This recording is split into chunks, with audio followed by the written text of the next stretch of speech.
BRS మాజీ MLA Balka Suman మీడియాతో మాట్లాడుతున్నారు. లైవ్ చూద్దాం.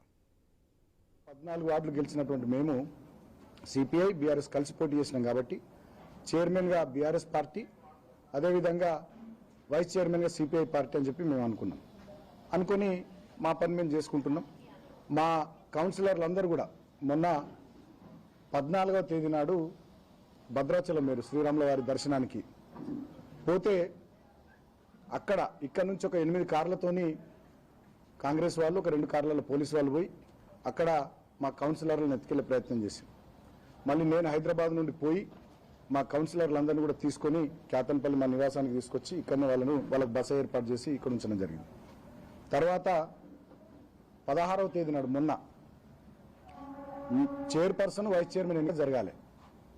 దానికి మేము పోతా ఉంటే పోలీసులు కావాలని చెప్పి ఇక్కడ కేతన్పల్లి ఆర్ఓబి దగ్గర ఒక అరగంట టైం మాది వేస్ట్ చేసి మమ్మల్ని ఆపి, ఆర్ఓబి దిగిన తర్వాత ఇంకొక అరగంట టైం వేస్ట్ చేసి 12-12:30 మధ్యలో మమ్మల్ని కౌన్సిల్ హాల్లోకి మా కౌన్సిలర్లను పోనీయకుండా ఆపేసి 17వ తేదీకి వాయిదా వేయించారు. మంత్రి వివేక్ గారు దగ్గరుండి ఆయన తాబేదారు, ఆయన తొత్తుగా మారిన ఈ మంచిర్యాల కలెక్టర్ కుమార్ దీపక్ అనేటోడు, ఇక్కడ స్పెషల్ ఆఫీసర్గా ఈ మున్సిపాలిటీకి ఉన్నటువంటి మందమరి ఎంఆర్ఓ ఆయన ఇంకో తొత్తు ఈ మంత్రికి, వాళ్ళు కలిసి చేసినటువంటి కుట్ర 17వ తేదీకి వాయిదా పడ్డది. 17వ తేదీకి వాయిదా పడ్డ తర్వాత నిన్న ఉదయం పోలీసు వాళ్ళు మాతో మాట్లాడి మీరు ఎన్ని వెహికల్స్లు వస్తారు, ఏమొస్తారంటే మీరే చెప్పండి అని చెప్పి వాళ్ళని అడిగితే 3 వెహికల్స్కి అవకాశం ఇచ్చారు. 3 వెహికల్స్లో మా కౌన్సిలర్లు కోలక్ష్మి గారు ఇక్కడికి మాకు పరిశీలకులు వాళ్ళుగా వారు వచ్చారు కాబట్టి నేను ఒక వెహికల్ వస్తామంటే వాళ్ళు ఓకే అన్నారు.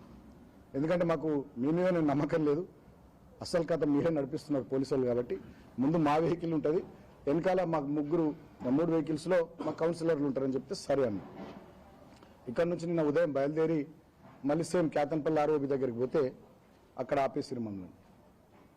ఎందుకు ఆపిరు అంటే మీకు అలో లేదంటారు, మీరే చెప్పారు కదా అంటే లేదు పంపించమంటారు. అట్లీస్ట్ మా కోలక్ష్మి అక్కడైనా పంపించండి అంటే ఆమెను కూడా పంపించమన్నారు.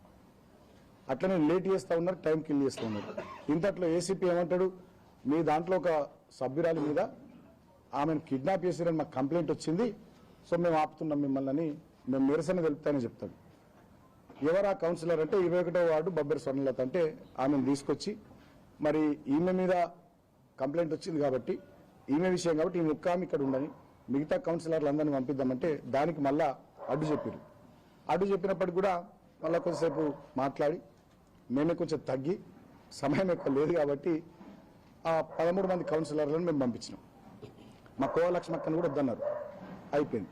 దాని తర్వాత ఎస్హెచ్ఓ ఇక్కడ శ్రీధర్ అని చెప్పి ఎస్ఐ రామకృష్ణపూర్, ఆయన వివేక్ ఇంట్లో పని మనిషే, ఇక రామకృష్ణపూర్ ఎస్ఐ కాదు, వివేక్ ఇంట్లో పని మనిషి లెక్క ఆయన పనిచేస్తూ ఉన్నాడు ఎస్ఐ శ్రీధర్. వివేక్ గన్మెన్ రవి అని ఒక ఆయన ఉంటాడు, ఆయన గతంలో కానిస్టేబుల్ అట, ఆయన దోస్తట, ఆయన తెచ్చుకున్నారు ఇడికి. ఆయన వచ్చి ఆ కంప్లైంట్, ఆ పిటిషన్, ఎఫ్ఐఆర్ అది ఇదంతా చూపిస్తే ఆమె గట్టిగా మాట్లాడి నేను బీఆర్ఎస్ పార్టీ కార్యకర్తను